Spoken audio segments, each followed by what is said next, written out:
Hello అండి, నేను ఇప్పుడు ధనియాల కారపొడి చేస్తున్నానండి. కప్పు ధనియాలు తీసుకున్నాను నేను. అలాగే 2 టేబుల్ స్పూన్లు మినపప్పు తీసుకున్నానండి.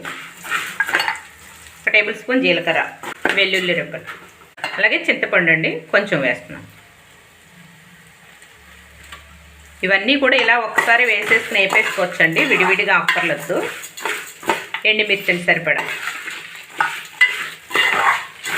ఇవన్నీ కూడా బాగా వేపుకోవాలండి.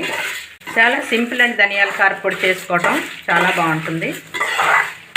ఇవ్వండి వేగిపోయండి. ఇవి ఇలా కలర్ వచ్చే వరకు మంచిగా వేపేసుకోవాలి. ఇవి నేను తీసేస్తాను ప్లేట్లోకి.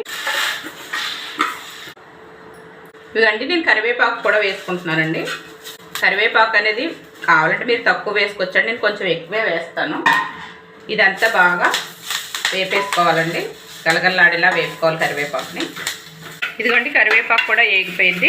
సౌండ్ చూసారు ఎలా వస్తుంది, ఇలా సౌండ్ వచ్చే వరకు వేపేసుకోవాలండి, ఇలా గలగల్లాడే వరకు వేపుకోవాలి. వేగిపోయిందండి. చల్లారేక ఇది కూడా ఇందులోనే వేసేస్తున్నానండి నేను. ఇవిగండి నేను కరివేపాకు ఇవన్నీ చల్లారిపోయాయండి. ఇప్పుడు మిక్సీ పట్టేసుకుంటాను నేను. ఇలా మిక్సీ గిన్నెలో వేసుకుని సరిపడా ఉప్పు వేసుకుని మిక్సీ పట్టేసుకుంటానండి. మిక్సీ పట్టుకున్నాక చూద్దాం. ఇదిగోండి ధనియాల కారపొడి రెడీ అండి. ఇలా చేసుకోండి, చాలా బాగుంటుందండి. ఇడ్లీలోకి నెయ్యి వేసుకుని తిన్నా చాలా బాగుంటుందండి. రైస్లో కూడా నెయ్యి వేసుకుని తింటే బాగుంటుందండి. ఇలా ఎన్నాళ్ళైనా సరే బయటే ఉంచుకోవచ్చండి, ఫ్రిడ్జ్లో ఏం పెట్టుకోక్కర్లేదు. ఎన్నాళ్ళైనా బయట ఇలానే ఉంటుందండి, అసలు ఏం పాడు కాదు. ఇంతేనండి. ఈ ధనియాల కారపొడి మీకు నచ్చినట్లయితే నా ఛానల్కి ఒక లైక్ చేయండి, సబ్స్క్రైబ్ చేసుకోండి. Okay friends, bye.